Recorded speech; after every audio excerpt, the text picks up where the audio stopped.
El día de hoy se festeja dentro del tema de la Semana Santa el Domingo de Resurrección, ¿cierto? Todos lo conocemos. Y la fanesca no es exactamente bíblica. Sin embargo, se ha convertido en el protagonista de la Semana Santa. Esto es un problema grave que a nosotros nos toca cambiarlo. Hay festividades, hay fiestas, hay carnaval para irse a vacaciones, hay, ¿qué más le digo? Las vacaciones de verano, pero hay fechas específicas en el año que de una u otra forma el Señor ha permitido que se mantengan como una fiesta especial para todos. Por ejemplo, la Semana Santa. La Semana Santa se la festeja o se la guarda dentro del mundo cristiano. Y cuando hablo de cristiano me refiero a católico, evangélico, protestante, reformado, inclusive hasta dentro de la iglesia adventista, se mantiene la Semana Santa. ¿Por qué? Porque coincide precisamente con la Pascua, con el Pesaj, dentro de la tradición judía. Y la tradición judía no es tan antibíblica. De hecho, la palabra del Señor, ayer veíamos con los líderes que nos reunimos de la mañana acá, les hablaba muy brevemente de la fiesta del Pesaj, que está en el libro de Éxodo y en el Deuteronomio también. Y nos habla que es un mandamiento perpetuo, una fiesta para guardarla perpetuamente. ¿Cuál fiesta? La Pascua. ¿Cuál Pascua? La Santa Cena, que nosotros la llamamos. Y tiene una fecha en específico y justamente es el día 15 del mes de Nisán. Para los que no manejan todavía el calendario hebreo, el mes de Nisán sale por ahí entre los finales de marzo, principios de abril.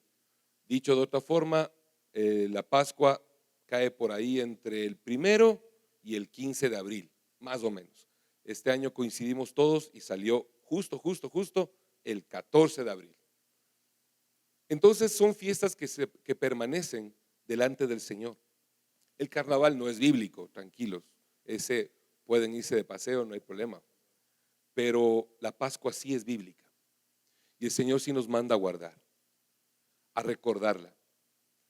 Y dentro de esta Pascua el Señor hizo algo más, una segunda fiesta solemne, la fiesta de los panes sin levadura. Y el Señor Jesús murió en la fiesta de los panes sin levadura. Y luego el Señor Jesús guardó otra fiesta más que nos dejó pendiente a nosotros, el día de su resurrección, porque el Señor Jesucristo resucitó en la fiesta de primicias, que es hoy. Ahí resucitó el Señor Jesús. Y por eso en el Nuevo Testamento el apóstol Pablo se refiere a que Jesucristo es la primicia de entre los muertos, porque fue el primero en resucitar con un cuerpo glorificado y porque resucitó justamente en la fiesta de primicias. Entonces, si vemos esta Semana Santa que la llamamos dentro de nuestras tradiciones, es una fiesta bíblica. Y a los otros los cristianos, a ustedes, a mí, que estamos acá, a sus hijos, a los míos, a nuestros nietos, si llegamos a tenerlos, que esperamos que sí sean 5 de cada hijo. Digan amén. Esperamos que estos hijos y nietos nuestros sigan guardando esta fiesta, pero no por la fanesca, no por la vacación, no porque aprovechemos que es Semana Santa y vámonos de feriado. Si se fueron algunos que no están acá, por cierto, sé que están de viaje y sé que están en la playa, que les vaya bien, que disfruten, tampoco es que están pecando. Sin embargo, es algo que no debemos olvidarnos. Hay una situación muy interesante en la Escritura, que cuando el pueblo de Israel era llevado cautivo a Babilonia, a Siria, o inclusive cuando fueron a Egipto de esclavos 450 años, cuando llegaron los filisteos y todo eso, ¿saben por qué era? Porque se olvidaban del Señor. Y se olvidaban no es que se les borraba de la cabeza de que había un Dios, sino que se olvidaban de Él, de las fechas importantes. Se olvidaban de que había que celebrar una fiesta de Pascua, una fiesta que, como vimos el día de ayer, era una fiesta en familia. La fiesta de la Pascua dice que se tomaba un cordero. Eso está en el libro de Éxodo. El Señor les mandó a todos a tomar un cordero. Solamente para que lo apunten. Exactamente estamos hablando de Éxodo capítulo 12. y lo leen en casita. A tomar un cordero por familia, a matarlo, a asarlo y comerlo por familia. Y ahí el Señor pone el detallito espectacular y dice: pero si el cordero fuera demasiado bueno o la familia fuera demasiado corta, vas a buscarle a tu vecino, a la familia de tu vecino, para que juntos lo coman. Y van a comer conforme el comer de cada hombre, o sea, hasta saciarse. Eso les decía ayer, en el caso de mi familia, mínimo 2 borregos va a tocar, porque comemos como náufragos encontrados. Entonces, el Señor ahí marca una festividad: comer en familia. Y en la familia y con la familia del vecino se tenía que hacer una ceremonia interesante, porque dice ahí que el padre de familia expresaba el sentido de la fiesta. El hijo menor se sentaba al lado izquierdo del papá y el hijo mayor se sentaba al otro extremo de la mesa, para que el hijo mayor, que ya conocía la historia, él pueda empezar también a dirigir desde su lado y prepararse para el futuro con sus hijos. Pero el menor estaba en este lado para preguntarle: papi, ¿y por qué comemos borrego? ¿Y por qué estamos vestidos como para salir a la calle? ¿Y por qué estás con el bastón en la mano? ¿Y por qué tenemos las cosas como que si fuéramos a salir?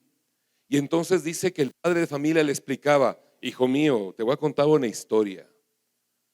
Hace muchos años atrás, cuando éramos esclavos en Egipto, el Señor nos liberó con grandes milagros y prodigios. Envió plagas de Egipto y plagas terribles, y la última de ellas fue la muerte de los primogénitos. Y el Señor nos mandó a comer un cordero entre la familia, porque teníamos que salir. Apenas acabábamos de comer, iba a pasar el ángel de la muerte y mataba a los primogénitos, y luego de eso íbamos a ser liberados. Y así fue, y así sucedió, y atravesamos el desierto y toda la historia.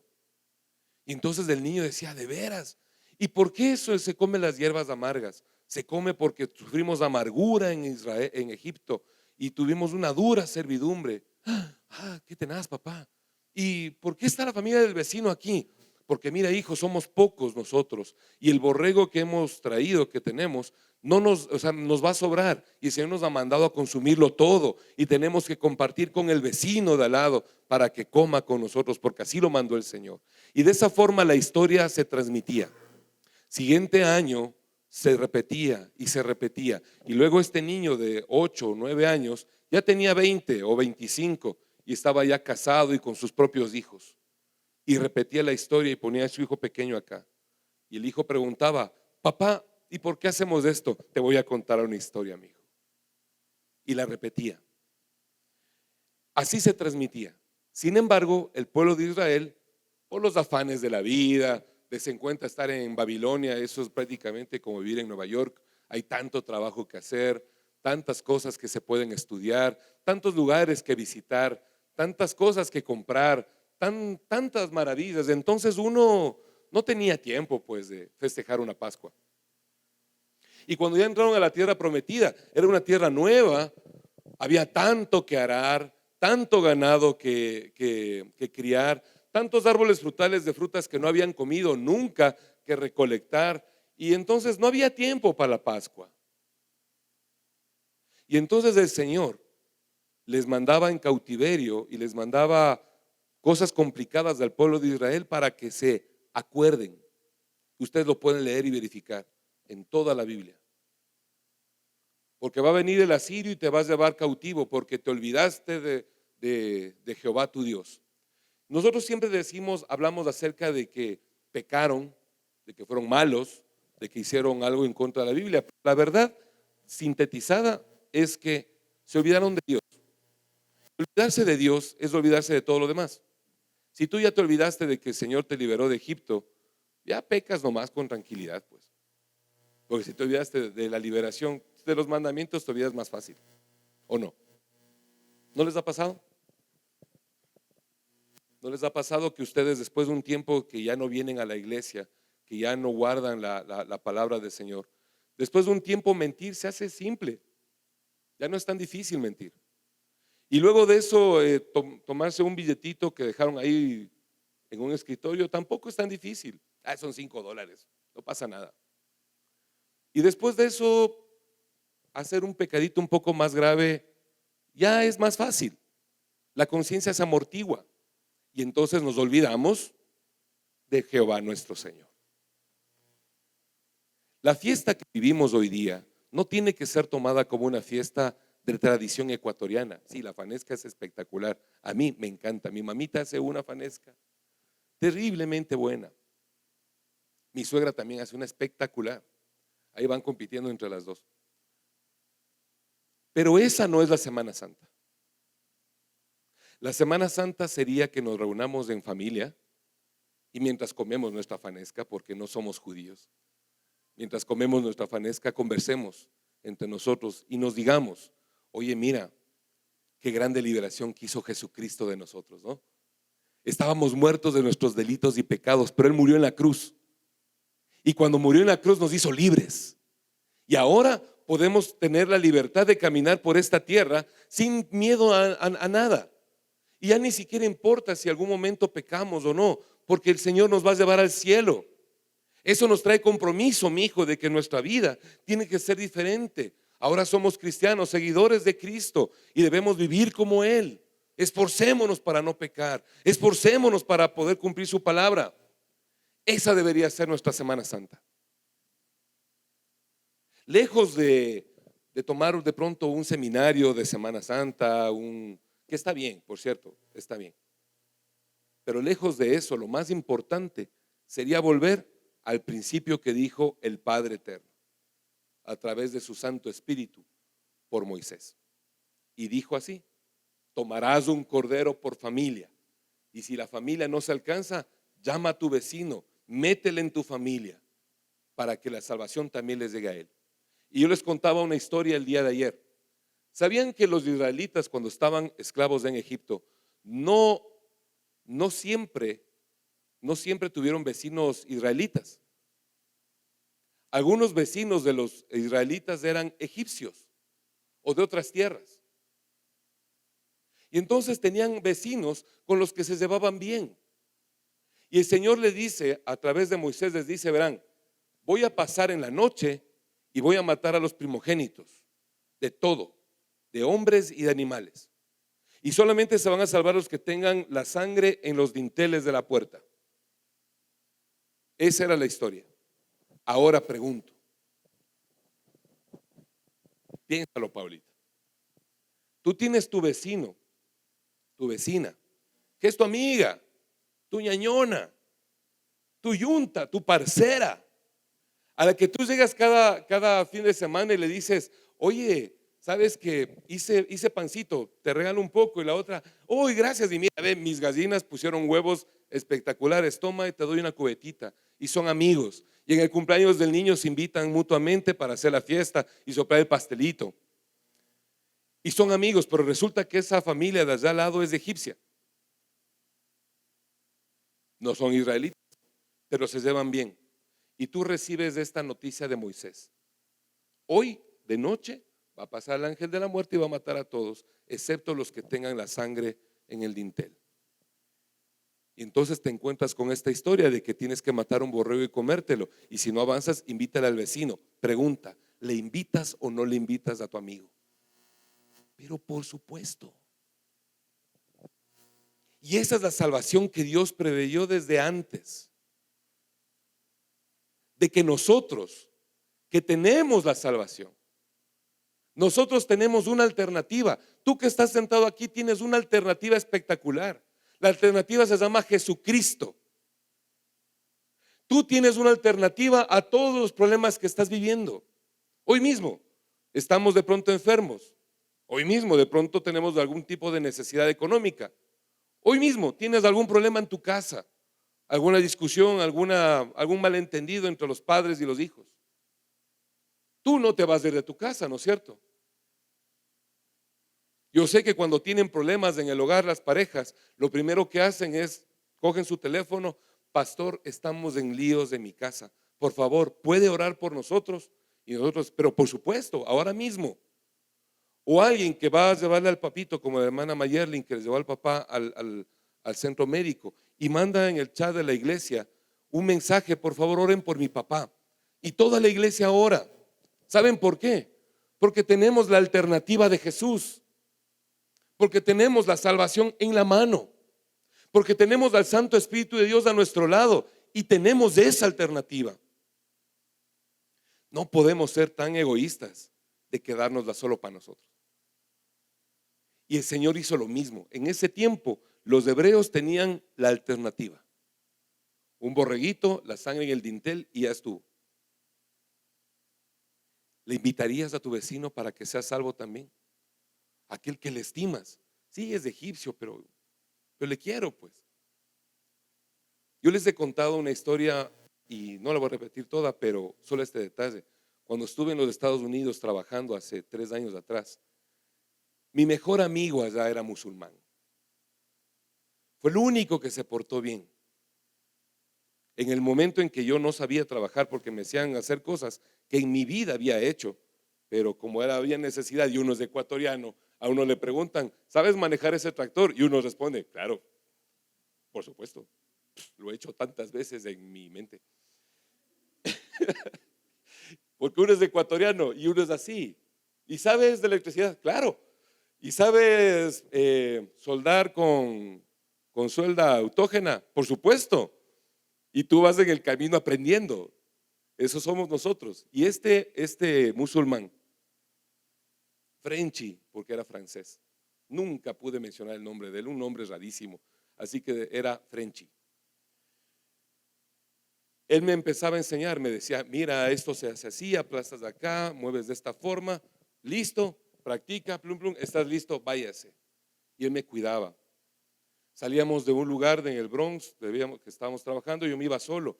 Cuando en eso escucho que corren detrás mío y era él, me dice: ¿cómo vas a caminar solo por acá? No puedes, vamos juntos. Y me acompañaba, musulmán. Había varios cristianos, pero me invitaron a la iglesia, eso sí, pero ninguno me acompañó en la calle oscura. Y un par de días que no tuve para comer, no me dieron nada. El que me dio fue el musulmán. Y un día que hubo un problema con unos rusos, el que estuvo al lado mío para los puñetes fue el musulmán. Era mi amigo. Y la salvación yo la tengo en la mano. Camina conmigo. La salvación está aquí en mi corazón. ¿Cómo no le voy a compartir? Yo quiero que él también esté en el cielo. Así que le hablé de Jesús.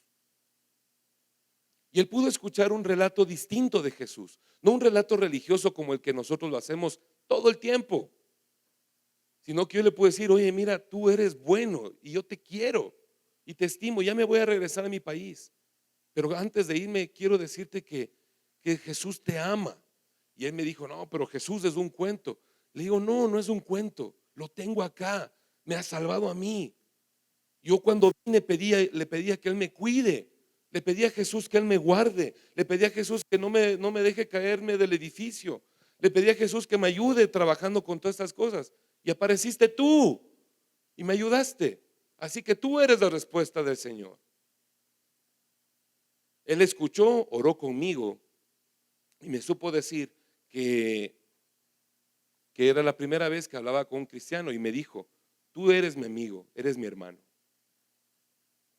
Y nos despedimos y bueno, ya no le he vuelto a ver, pues ya no he regresado hacia allá. Pero cuando vuelva, le voy a buscar. La salvación el Señor nos puso aquí. Tú la tienes. La tienes aquí. Compártela. El Cordero, buena noticia, no lo vas a avanzar solo, porque el Cordero es Jesucristo y es infinito. No se acaba nunca. Así que te es necesario invitarle a tu vecino y decirle: ven, come conmigo. La salvación, come conmigo, siéntate a mi mesa, compartamos, hablemos, juguemos un partido de fútbol, juguemos un 40 en fiestas de Quito, yo qué sé, pero comparte con tu vecino. ¿Se dan cuenta de lo espectacular del Señor? Que que cuando ustedes leen Éxodo, esta parte de la Pascua, nunca les dice, pero cuidado, si el vecino tuyo es filisteo, no le invites, que se muera. El Señor no dice eso. El Señor no lo menciona. Cuando el Señor les envía cautivos a Babilonia, el Señor, en una de las profecías que le manda con uno de los profetas, que uno esperaría que les diga, voy a levantar un libertador y les va a sacar con poder, el profeta les dice, ahora que están cautivos en Babilonia, trabajen duro y esfuércense y oren por esta ciudad, por la paz de esta ciudad, porque si esta ciudad prospera, ustedes prosperarán. Y cuando Daniel fue siervo de Nabucodonosor, Dios no le dijo, no, ese impío que es hijo del diablo, que se vaya al infierno, tú mantente puro. No, el Señor le dijo, yo te he puesto aquí para que tú estés gobernando y cuidando de mi pueblo, cuídale.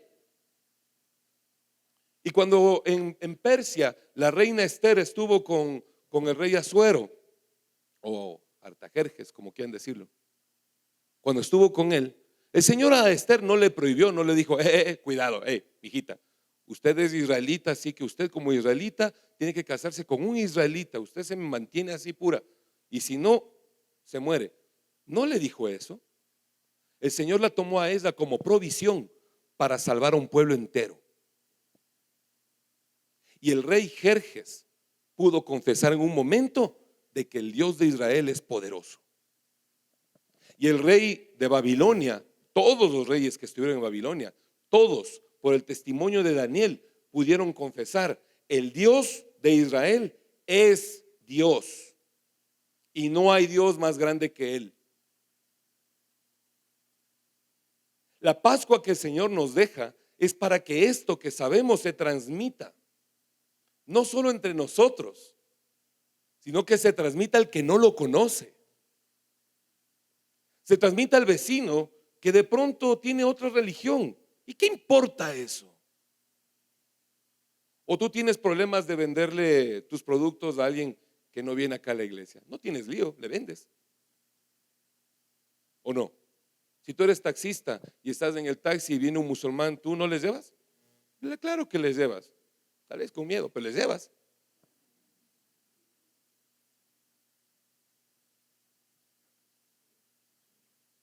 Y si viene un judío y el judío te pide que tú le hagas un servicio, ¿se lo haces sí o no? Con más ganas le haces porque sabes que pagan bien. Pero en el momento de la salvación, ¿eres capaz de compartir? Piénsalo un poquito. Porque cuando se trata de dinero, no tenemos problema de comprar o vender a quien sea. Tú no entras a la tienda de ropa y le preguntas, perdone señora o señor, ¿usted confiesa que Jesucristo es el Señor? Digo, porque necesito un pantalón y quiero saber para comprarle. ¿Lo haces? No. Es más, tú entras, ves ahí un equeco y compras. O ves un gatito que está moviendo la pata así y comes. ¿O no lo hacemos así? De la misma forma, nosotros tenemos algo mejor, la salvación. Hoy en el culto empezamos leyendo el Salmo 138 y decíamos, te confesaré delante de los dioses que tú eres del Señor. Porque eso es el cristiano. Hay dioses donde la gente se arrodilla. Algunos son muñecos, otros son personas, otros son trabajos y situaciones de poder. Pero nosotros solamente delante del Dios de Israel. Pero eso no solamente es para honrarle a Él, sino también para obedecerle. En la misma forma, ¿te avanzas a comer el cordero? No, Señor, no lo avanzo. Entonces llama a tu vecino y compártele. Esa es la Pascua. Y Jesús lo hizo.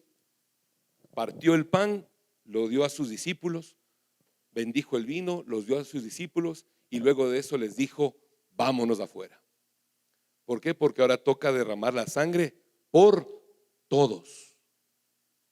Para que el que quiera aceptar la salvación la pueda tomar. Está ahí, es disponible para el que quiera. No se trata de que guarde algún tipo de religiosidad o mantenga algún tipo de rito o genere algún tipo de conjuro. La salvación está ahí y es solamente de tomarla y creer que Jesucristo es el Señor y que Él resucitó de entre los muertos. La salvación está así de fácil. Y más fácil está el Espíritu Santo, porque una vez que tienes eso, lo que tienes que hacer es anhelar al Espíritu de Dios. Y el Espíritu viene y te llena y te satura, tanto que tienes que compartirlo. Se dan cuenta de que la Pascua es un asunto de compartir. Y esta fiesta importante del Señor no es una fiesta para comer fanesca e irse de vacaciones. Es una fiesta para pasarla en familia y compartir con el que no sabe, con ese vecino que se va al infierno si no le compartes, con ese amigo tuyo que todavía es borracho y no conoce del Señor, con esa amiga loca que todos tenemos que tiene una mente rara y es muy coqueta. Con ese tienes que compartir. Tienes que compartir con aquel que te dice que Dios no existe. Y tú le vas a demostrar que sí existe. No por tus palabras, sino por tu vida. Es un tiempo en el cual vamos a compartir la salvación, el Cordero Santo de Cristo. El Cordero Santo de Cristo. A todos aquellos que por alguna u otra situación no han escuchado de Él. Yo escuché de Cristo toda la vida, desde que soy chiquitico, me acuerdo. Pero yo a Cristo le conocí, yo le conocí al Señor Jesús a los 19 años de edad. Porque antes de eso conocía de un Jesús, pero del Jesús que vive conmigo, esa es otra historia. Esa no me la sabía. Porque pensé que Jesús era inalcanzable. Y pensé que para tener el Espíritu Santo había que ser primero gringo. Segundo, estar en el Club 700. Y tercero, pues ser impresionantemente santo. Y dije, no, yo no alcanzo a esa cosa. Pero cuando llega el Señor y se presenta delante de mí a través de un predicador, yo entiendo, el Señor me hace entender que toda mi vida solamente seguía un concepto, pero ahora puedo tener al Cristo vivo, al Cristo de gloria, al Santo de Israel, al que realmente me ayuda, al que me ama, al que es mi amigo, al que camina junto conmigo, al que me dio salvación, al que murió en la cruz pero también resucitó para que yo pueda vivir junto con Él. Y cuando lo conozco, no queda de otra, toca hablar a los demás. Entonces yo recuerdo que al primero que le hablé de esto fue a mi hermano Juan. Después de un evento traumático que otro día les contaré, pude hablar con mi hermano Juan. Y Juanito vino conmigo a la iglesia, el mismo pastor que me habló a mí, le habló a él creyó en Jesús. Luego de eso hablamos con mi hermana Gladys, luego con mi mamita, luego con mi papá, luego con mis otros 2 hermanos. Porque si tú tienes a Jesús en tu corazón, tú no te puedes callar. Y lo vamos a ver ahora mismo al final. Porque si tú no has hablado todavía de Jesús con nadie, entonces tienes que pensarlo. Tal vez no esté Jesús contigo.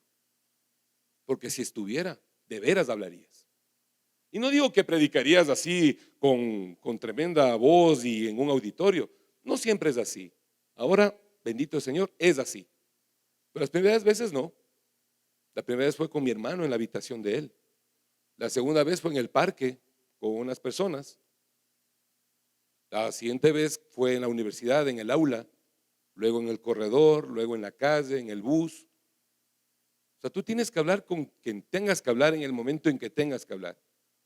Porque en ti el Señor está poniendo esta salvación para que tú la compartas, para que tú la lleves. Amén. Esa es la Semana Santa. Y esta Semana Santa termina el día de hoy con lo que se conoce como el Domingo de Resurrección, que sí fue domingo, por cierto. Empecemos por eso. El Señor sí resucitó domingo. Esa fiesta sí calzó bien en la Biblia. Así que donde te encuentras ahora mismo, cierra tus ojos, por favor, inclina tu cabeza y ora junto conmigo de la siguiente forma y dile al Señor: Padre bueno, yo te pido que tú el día de hoy pongas en mi corazón la claridad y la luz de recibir a tu Santo Espíritu, para que tú me hables de esto que ya conozco, pero que en la resurrección de Jesús yo pueda ver algo diferente el día de hoy. Te lo pido, Padre, en el nombre de Jesucristo. Amén, Señor. Amén. Amén, aleluya. Den un aplauso fuerte, fuerte al Señor. En Marcos capítulo 16, versículo 7 dice lo siguiente. Este es dentro del contexto de la resurrección. El Señor ya se presenta. Bueno, voy a leerle desde el 6. Vamos desde el 6. Dice, mas Él les dijo, no os asustéis, buscáis a Jesús Nazareno, el que fue crucificado. Ha resucitado, no está aquí. Miren el lugar donde lo pusieron. Pero vayan y digan a sus discípulos y a Pedro que Él va delante de vosotros a Galilea. Allí le veréis como os dijo. Me voy a saltar antes de explicar esto a Primera de Corintios, capítulo 15, versículos 13, 14.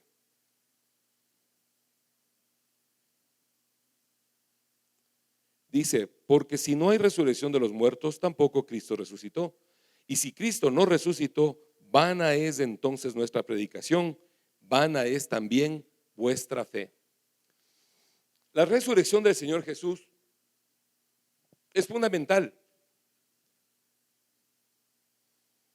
El nacimiento de Jesús en Navidad es el inicio de una historia espectacular de salvación. Que Jesucristo haya nacido como un ser humano en medio de una familia ya nos muestra la ternura que tiene el Señor con nosotros, que quiere relacionarse con nosotros y que quiere vivir con nosotros y que quiere compartir con nosotros y que quiere entendernos. Es espectacular. Con eso inicia un ministerio en el cual en efecto se ve que el Señor se involucra y llega a tener 12 amigos. Aparte de tener mamá y tener hermanos, ahora tiene 12 amigos. 12 amigos a los que se entrega durante 3 años y pico para formar un lazo muy, muy estrecho.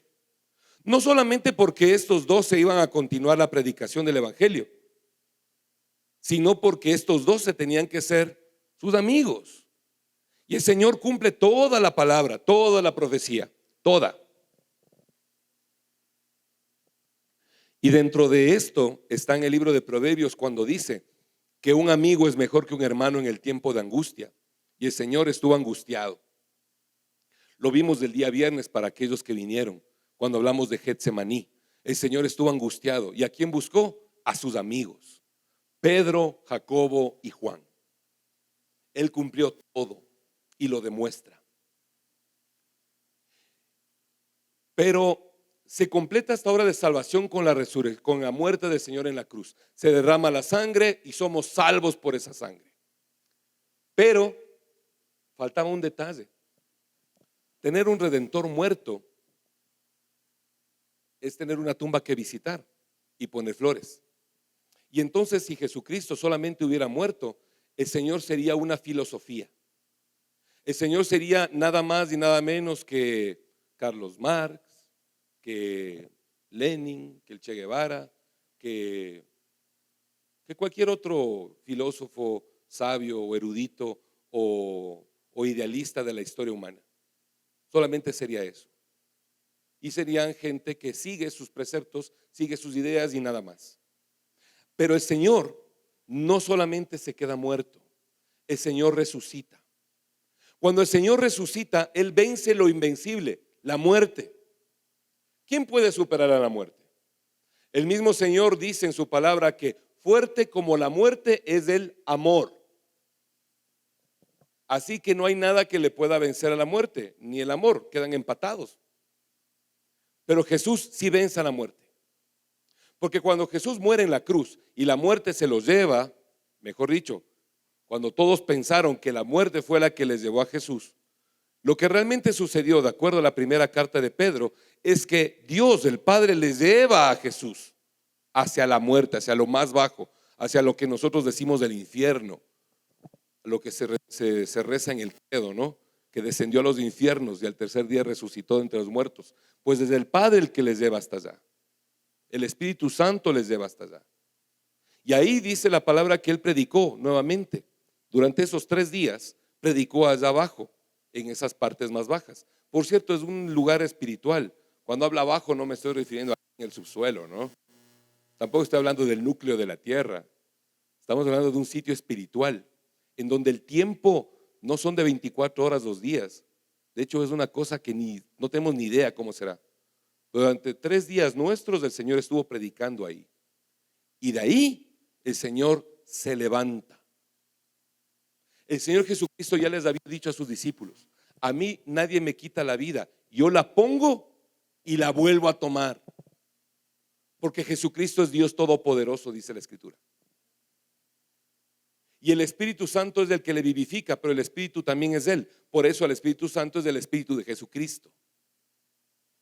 Y entonces Él llega a los infiernos, para entenderlo, hace su predicación y luego Él resucita. Y la muerte no la alcanza a tomar. La muerte no la alcanza a retener, porque Él es más fuerte y venció a la muerte y resucita. ¡Qué glorioso! ¡Qué grande esto! Esto es espectacular saberlo, porque ahí ya no tenemos un idealista, ya no tenemos un profeta, ya no tenemos un maestro. Realmente nosotros tenemos un Dios. Por eso es que una de las historias de la resurrección, que por cierto en los 4 evangelios está, nos encontramos a un Tomás. Tomás aparece solamente en el evangelio de Juan, cuando ya todos los apóstoles la habían visto y le cuentan: Tomás, ni sabes, Tomás, el Señor resucitó. Y Tomás todo escéptico, ¿no? Porque Tomás estudiaba en la Universidad Central y le dice: no creo, no creo, ustedes ya están, creo que eso que le pusieron a la sopa no era orégano. No creo. No, Tomás, en serio. Y Pedro dice, Pedro como todo bravo: Tomás, te estoy diciendo que el Señor resucitó. Y Juan al lado todo más delicado: sí, Tomás, ve, yo le vimos, estuvo acá, se pegó un pescadito con un pedacito de panal de miel, estuvo increíble. Y Tomás ahí: no creo, loco, no. Ustedes están, sí, yo sé que la muerte del Señor fue dura y yo creo que ustedes están alucinando, que estuvieron aquí todo el tiempo reunidos, han de haber estado cantando y entonces ya están obnubilados y el ambiente está cerrado, entonces tuvieron histeria colectiva. No creo. Eso dijo Tomás. Como le insisten y las mujeres también le insisten, él dice: verá, ya. Como ahí le salió a Tomás el ego, ¿no? Porque cada uno a veces nos pensamos más importantes que el resto y pensamos que la revelación es muy particular y no de todos. No. Verán, mientras yo no meta mi dedo en los huecos de las manos y mientras no meta mi mano en el torso, en la herida del costado, yo no voy a creer. Yo no creo. Si esto no pasa, yo no creo. ¿Se acuerdan? Entonces, el Señor le da un plazo de 8 días. Durante 8 días el Señor no se vuelve a presentar. Y justo el día 8, cuando Tomás se encuentra ahí con los apóstoles demás y con las mujeres, estaban orando, el Señor Jesús se presenta ahí, justo al lado de Tomás. Entonces yo me imagino al Señor diciéndole: ¿qué hubo, Tomás? Y Tomás sin palabras, con esa sensación que el orgulloso también siente cuando piensa que es la última Pepsi del desierto, cuando piensa que es lo mejor del planeta y es tan importante de que yo necesito la prueba personal, que el Señor se me presente a mí y ahí recién voy a creer. Con ese sentimiento de gusano pisado, de Dios mío, no puede ser que yo haya dicho que no creía. Señor, estás aquí. Y le dice: sí, mete el dedo. Y el muérgano metió el dedo. Y el Señor le muestra el costado: mete tu mano. Y él metió la mano. Qué bandido. Y Tomás cae de rodillas y dice lo siguiente: Señor mío y Dios mío. La resurrección de Jesús hizo eso. Ya no es solamente un profeta, un maestro. Él es Dios todopoderoso. Denle un aplauso al Señor. Él es Dios todopoderoso. Él es Dios todopoderoso. Ya no es del maestro nomás. Él es Dios todopoderoso. Y el Señor le dice a Tomás, yo quiero que cuando oigas de esto, de veras que ojalá te alegres. Ojalá te alegres. Le dice a Tomás, Tomás, ¿ya crees? Porque metiste tu dedo y metiste tu mano y porque me estás viendo, ahora crees, ¿no es cierto? ¿Sabes qué, Tomás? Esta es una reprensión tenaz. ¿Sabes qué, Tomás? Porque Tomás también pudo haber tenido esa sensación, ¿no? De que, creo yo, ¿saben qué? El Señor vino a presentarse a mí se me presentó. Yo no creía, pero para confirmarme, por mí vino el Señor otra vez. Qué grande, Señor, gracias. No me merecía, pero gracias, Señor, tu presencia aquí conmigo. Y el Señor le destroza el argumento de esta forma. ¿Sabes qué, Tomás? Creíste porque metiste el dedo y metiste la mano y porque me estás viendo. ¿Sabes qué, Tomás? Bienaventurados los que no han visto y creen. Bienaventurados ustedes que no han visto y creen. Bienaventurados ustedes que no han metido el dedo y metido la mano en las llagas, pero creen. Bienaventurados nosotros que estamos 2000 y pico de años más adelante y creemos. Porque no creemos en un sueño o en una fantasía. Creemos en un Dios real que ha hecho milagros en medio de nosotros. Creemos en un Dios, yo creo en un Dios que puede rescatar a mi familia a pesar de lo que yo soy. Yo creo en un Dios que puede mantener mi matrimonio firme y unido en amor a pesar de mis fallas y mis errores. Yo creo en un Jesús que está a mi lado y que camina conmigo para que mis hijos no se pierdan, porque yo no puedo mantenerlos, pero Él sí puede. Yo creo en un Jesús que me ha tenido esos 47 años aquí, llevándome de la mano y viéndome caer, pero levantándome cada vez. Yo creo en un Jesús que me levanta cada día y cada mañana para vivir de una forma distinta.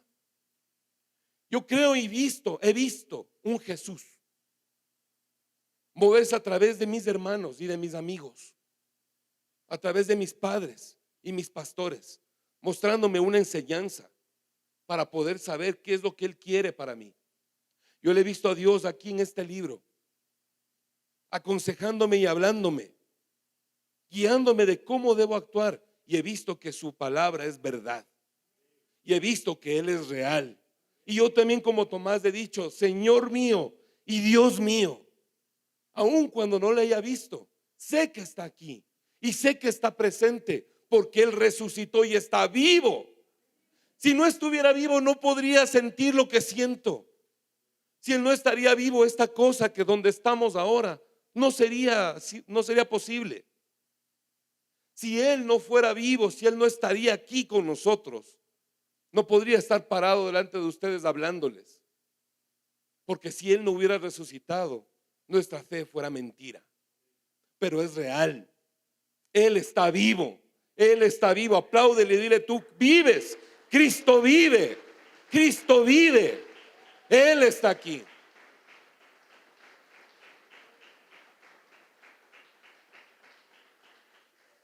Y en la vida de Jesús, en esta resurrección, es espectacular. Vayan ustedes y lean los finales de los 4 evangelios. Linda tarea para el día de hoy. Siempre les mando tarea y espero en el Señor que la hagan. Pero lean hoy los 4 evangelios, las últimas partes. Son los 2 últimos capítulos, muy cortito, media hora de lectura. Y comparen las historias de la resurrección. No se contradicen, se complementan. Por eso es bueno leerlas. Dice que llegaron las mujeres, las Marías, ¿sí? Todas las Marías, la Magdalena, la otra María, la otra María, la otra María y la otra María. Llegaron al sepulcro llevando especias. Ahorita estoy juntando los 4 evangelios. Llegaron al sepulcro del Señor Jesús llevando las especias para poder ungir el cuerpo del Señor y que se mantenga perfumado, como era la costumbre. Iban preocupadas de que quién nos moverá la piedra, ¿ya? Ahora imaginemos, las mujeres siempre son iguales en todas las culturas, no importa donde sea, siempre son igualitas, van juntas del brazo, la una llevando una vasija, la otra cargando algo y van conversando. Y ahora cuando lleguemos, María, aquí nos mueve la piedra. La otra, no sé, ya hemos de ver ahí, alguien ha de ver, ahí le llamamos a alguien que nos mueva la piedra. Y fueron, como insisto, como toda mujer, confiada de que habrá una solución. No saben cuál, pero habrá, ¿no es cierto? Por eso es que la fe de las mujeres es tan fuerte, porque las mujeres son así. No tienen ni idea de cómo van a resolver, pero saben que van a resolver. Y llegan y encuentran la piedra movida. En el Evangelio de Mateo dice que sobre la piedra estaba sentado un ángel. En los otros evangelios dice que cuando ellas entraron, se asomaron, mejor dicho, y vieron ahí, en el lugar donde estaba el sepulcro, donde era la mesita de piedra, estaban dos varones, dice, dos jóvenes, eran ángeles. Y les dicen a ellas, ¿a quién buscan entre los muertos? Si Jesús está vivo, vayan y díganle a Pedro que el Señor va delante de ellos hacia Galilea. Y salen. Y en todos los evangelios se menciona lo siguiente. Salen y el Señor Jesús se presenta primero a María Magdalena. Ella es la primera que le ve.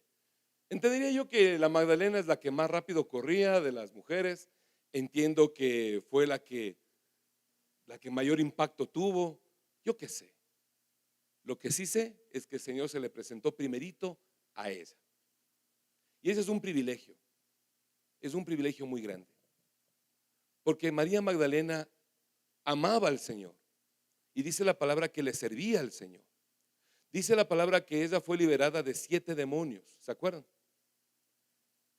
Se entendería que una de las mujeres que pusieron perfume sobre la cabeza del Señor y limpiaron los pies del Señor con lágrimas, se entiende que una de estas fue Magdalena, porque fueron dos. La una fue María, la hermana de Lázaro, y la otra pues se entiende que fue Magdalena. Pero ella estaba así de emocionada y así de apasionada por Jesús. Y Jesús se le presenta a ella. ¿Qué diferencia más grande con respecto de Tomás? Tomás no presentó pasión por el Señor para verlo. Tomás lo que dijo es, mientras no vea, no creo. En cambio la otra quería verlo. Vayan y díganles a sus discípulos y a Pedro que él va adelante. Y entonces ella dijo en su mente, entiendo yo, voy a decirle rápido, porque mientras más rápido nos vayamos a Galilea, más rápido le vamos a ver. Y ella corre con esa emoción de que el Señor está vivo. Y el Señor se le presenta a ella, no porque dudaba, sino porque anhelaba. Cristo está vivo, hermano y hermana. Cristo está vivo. ¿Quieres verlo? Anhélalo. No se trata de hablar de Jesús solamente de lo que Él nos enseña. Realmente lo importante es poder verlo, que Él te salga al encuentro en el camino. Luego que se hace toda la historia, el Señor se presenta a un par de muchachos en el camino a Emaús. Y el Señor va hablando con ellos y les enseña cosas. Y luego cuando les va enseñando, ellos sentían que el corazón les latía. Qué bonito que me enseñe este Señor. Qué lindo que me habla desde Moisés hasta la muerte del Señor. Qué lindo que me habla. Pero cuando se sientan en el lugar que ya llegaron a esa aldea, dice la palabra que se sentaron a comer y que Jesús tomó el pan, lo partió, bendiciéndolo y les entregó. Dice que ahí le reconocieron que era Jesús. Porque Jesús sí se mueve contigo todo el tiempo. Jesús está caminando contigo todo el tiempo. Y hay momentos en que Jesús, cuando va a tu lado, te va enseñando y tú sientes bonito. Ahora mismo el Señor te está enseñando y tal vez sientas bonito. Y cuando llegas a tu casa y abres la Biblia y empiezas a leerla, sabes que Él te está hablando y sientes bonito. Y de pronto pones en la radio, en la HCJB y escuchas cosas del Señor y escuchas adoraciones y sientes bonito, ¿verdad? Sientes su presencia. Pero ¿sabes cuándo realmente puedes darte cuenta y tus ojos se abren de que Él estuvo ahí? Cuando compartes el pan con Él. Cuando te sientas en la mesa a hacer la cosa más cotidiana del mundo, comer. Cuando te sientas con tu esposa a pegarte un cafecito. Cuando suspendes tu actividad y le dices, oye flaca, Antes de empezar clases, ya de aquí hasta las 10:30 me voy. ¿Podemos sentarnos a las 5 y tomarnos un café los dos? Ahí Jesús se mueve. Y no estoy hablando de un acto súper religioso, ¿no? De tomarse las manos y ya temblar ahí. Tampoco hablamos de tomarse las manos y ponerse de pronto de rodillas y pegar de gritos y clamar, que por cierto está muy bien. Estoy hablando del instante de comer juntos, de ese almuerzo de domingo que parecería que de pronto es el único día en que toda la familia está junta y te pegas un arroz con huevo. Ahí está Jesús. Y si tú realmente lo anhelas, yo te lo aseguro porque yo lo he vivido. Ahí tus ojos se abren y sabes que Jesús está sentado en el puesto donde está tu hijo. Y sabes que Jesús está ahí en esa silla que no está ocupada. Y sabes que está presente, trayendo ese momento de alegría y de armonía en la familia. ¿Sabes cuándo le sientes a Jesús y te das cuenta que Él estuvo caminando contigo todo el día? Cuando los casados llegan a su cama a la noche, se acuestan y abrazas a tu esposa y ella te dice te quiero, o se acurruca más y tú le abrazas más. Y puedes entender que han pasado 25, 30, 50 años y Jesús está en medio bendiciéndote con eso. Porque las cosas maravillosas del Señor son las cosas cotidianas, ¿o no? Las cosas maravillosas del Señor, los milagros más poderosos de Él, no son exactamente una mano que crece, sino que es una familia que come juntos. El rey David tiene un salmo en el que dice: grandes y maravillosas son tus obras. Estoy maravillado. ¿De qué? ¿De ver el Discovery Channel de cómo funciona la Vía Láctea? De pararse en el balcón y mirar por la ventana y está maravillado. ¿Qué te maravilla a ti? ¿Se acuerdan? Hace 15 días yo les hablaba y les decía: ¿cuál es la medida que tú tienes para determinar si estás bien o estás mal? ¿Cuál es tu medida hoy día para saber que Jesús está vivo en ti? ¿Te maravillas de verle a tu hijo o a tu hija caminar en la mañana? ¿Te maravillas del sonido de la voz de la persona que amas cuando te habla? ¿Te maravillas de que tú puedas respirar y estar aquí con nosotros? ¿Te maravillas acaso de mientras venías las cosas tan grandes que el Señor ha puesto para ti?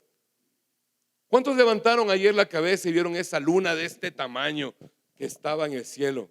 Nublado, pero una luna espectacular. ¿Cuántos se maravillaron y dijeron: wow, Señor, qué crazy que eres, cómo haces? ¿Cuántos se maravillan de la presencia de Jesús en medio de ustedes? Los del camino de Maús se maravillaron de un hombre que caminaba junto a ellos y compartió el pan, y se dieron cuenta: es Jesús, porque Jesucristo resucitó con un cuerpo glorificado. Ya no es un cuerpo como el que tú tienes. El cuerpo del Señor es el cuerpo que vamos a tener nosotros también, conforme a lo que dice la Escritura, que cuando Él nos resucite seremos transformados en un cuerpo diferente, porque dice que lo carnal, esto va a desaparecer y nos vamos a revestir de un cuerpo especial, el cuerpo como el que tiene Jesús, que puede estar en varios lugares al mismo tiempo, que puede aparecer y desaparecer, que puede volar y ser elevado hacia el cielo. Ese cuerpo es el de Jesús. Es un cuerpo tan especial, tan maravilloso, que yo estoy seguro que está sentado ahí y todavía no nos damos cuenta cuál es. Capaz que es del Juanjo, capaz que no, que es la Dani, yo qué sé. No, mentira, yo sí sé. Jesús está sentado ahí donde tú estás, porque Él ha prometido: estaré con ustedes todos los días hasta el fin del mundo. Y con esto termina la predicación del día de hoy.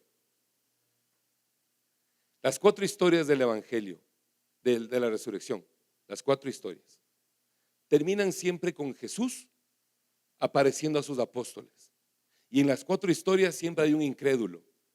Juan lo dice clarito con nombre y apellido, dijo: Tomás, al cual llamábamos Dídimo, este muérgano no creía. Juan sí es de una, le delata. Los otros apóstoles, los otros evangelistas, dicen: pero no todos creían. Había algunos que dudaban, como para no delatarle al Tomás. Y Jesús termina siempre diciendo lo mismo. Termina diciendo siempre lo mismo. En los 4 evangelios la gente duda y el Señor aparece. ¡Plah! Y todos dicen, wow, Señor. Y el Señor les dice, en el libro de Mateo, dice así: se presentó delante de ellos ya en el monte para subir, pero algunos dudaban. Y Jesús les dijo, toda potestad me es dada en el cielo y en la tierra. Por tanto, id y haced discípulos. Y en el evangelio de Marcos les dice, pero después que apareció, esto está en el 16:12, pero después que apareció en otra forma a 2 de ellos que iban de camino yendo al campo, ellos fueron y lo hicieron saber a los otros, y aún ellos no creían. Finalmente se apareció a los 11 mismos, estando ellos sentados a la mesa, y les reprochó su incredulidad y dureza de corazón, porque no habían creído a los que lo habían visto resucitado. Y les dijo, esa es la prueba de la resurrección de Jesús. Él les dijo, id por todo el mundo y predicad el evangelio a toda criatura. Y el evangelio de Lucas termina similar. Y el evangelio de Juan termina similar. Porque la prueba de la resurrección de Cristo en tu vida es que tú estés hablando de Jesús. Si tú no estás hablando de Jesús, es porque de pronto Jesús en tu vida todavía la resurrección no es una situación evidente. No es algo en lo que tú creas firmemente. Porque creer no solamente es decir, no, yo sí creo que Jesús resucitó, claro. Creer en la resurrección de Jesús es vivirla, hablarla, predicarla. Si no, ¿para qué? Por eso es que el apóstol Pablo en Corintios, que acabamos de leer en 1 Corintios 15, ¿qué dice? Si no hay resurrección, de gana está la fe. ¿Para qué? ¿De qué sirve esto? Cansamos, vamos a la playa. De gana perdemos tiempo. Pero como la resurrección es cierta, hay que compartir este cordero con todos los que tienen hambre, con todos los que no conocen esto. Porque Jesucristo te dice, ¿crees que resucité? Entonces anda y habla. Y se les presenta, ¿por qué no creen, bandidos? Ahora que ya me ven, vayan y hablen. Ese es el resultado de la resurrección. En la resurrección el Señor Jesús trajo dones y los regaló entre los hombres. Y tenemos los dones espirituales y otros más que hablaremos después. Pero más que eso, lo que tenemos es su presencia poderosa en medio de nosotros. Lo que leíamos un poquito aquí en Marcos 16:7, cuando les dice que vayan y digan a los apóstoles, sobre todo a Pedro, es porque Pedro es el que te representa a ti y a mí. Pedro es el de los apóstoles, el que le negó 3 veces. Pedro es el que quiso salvar el pellejo y le negó. Pedro es el que puso sus ocupaciones, su situación personal, su propia seguridad antes que confesar a Jesús. Y dice la palabra que Pedro le negó 3 veces con maldición. O sea, él dijo, yo no le conozco a ese hijo de tal. Y el Señor resucita y le dice, díganles a los discípulos y a Pedro. ¿Sabes por qué? Porque tú y yo hemos hecho exactamente lo mismo. En un instante de nuestra vida también hemos preferido nuestro propio bienestar a tener al Señor Jesús como principal objeto de nuestro gozo y alegría. Hemos preferido nuestro propio bienestar personal, nuestras propias actividades, nuestro propio pensamiento, nuestro propio criterio, nuestro propio juicio de conocimiento de la Biblia antes que seguirlo a Él. Y lo hemos negado.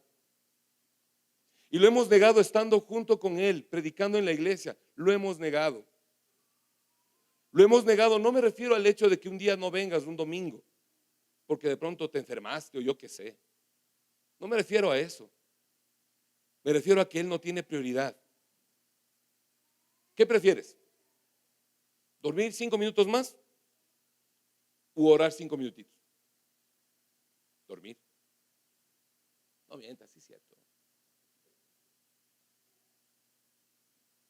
¿Qué prefieres? ¿Un sábado en la iglesia o Chachimbiro?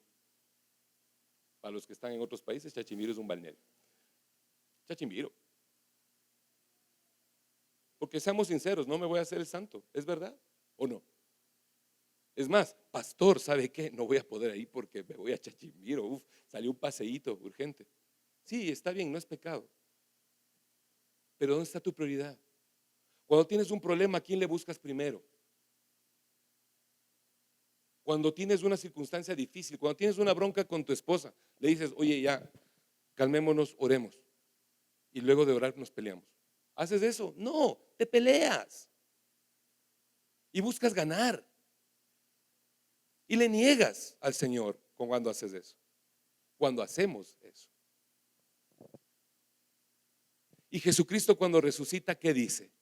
Vayan, díganle a los discípulos y a Pedro, a ese man que debe estar ahí todo sufrido porque me negó, a ese Pedrito que está llorando ahí pensando en hacer lo mismo que Judas.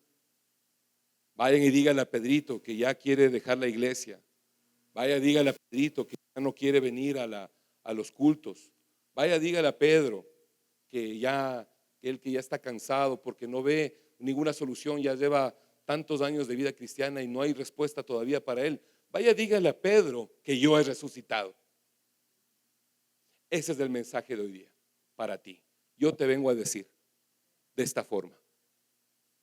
El Señor te manda a decir a ti que le negaste, a ti que maldijiste, a ti que hablaste mal de los pastores, de la iglesia, a ti que tienes todavía el pensamiento en tu cabeza de que bueno, veamos porque no me convencen todavía.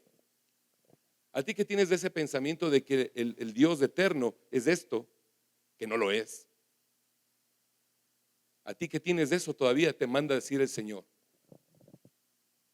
he resucitado y vengo por ti. Porque les dice así, díganle a sus discípulos y a Pedro que voy delante de ellos a Galilea. Porque cuando el Señor resucitó, fue delante tuyo para preparar el camino. Él no te deja un camino áspero, Él te deja el camino llano para que tú puedas caminar y conquistar lo que Él ya te dio. Él te prepara, Él te preparó una morada allá arriba en el cielo. Y aquí abajo te tiene un futuro bonito, listo para que tú llegues. Y lo que te está diciendo es, te manda a decir el Señor que vayas y camines porque Él está yendo delante de ti, porque Él está resucitado. Y te tiene para ti bendición, te tiene para ti sanidad, te tiene para ti salud, te tiene para ti restauración. Porque la resurrección de Jesús, más que cualquier otra cosa, lo que significa es restitución. Él resucitó, pero Él te restituye a ti la vida. Él fue hasta las partes más bajas de la tierra, hasta el infierno mismo, para arrebatarle a la muerte lo que a ti te pertenece. Y volvió para poder entregarte en las manos y que tú puedas disfrutar de esto. El Señor eterno ha resucitado no solamente para que sea famoso, sino para que tú tengas vida. Porque si Él no estaría vivo, tú tampoco. Si nosotros vamos a resucitar es porque Él resucitó primero. Porque si nosotros vamos a ser herederos de la gloria de Dios, es porque Él ya es heredero. Porque todas las promesas se sustentan en Jesucristo, el autor y consumador de la fe. Denle un aplauso al Señor fuerte.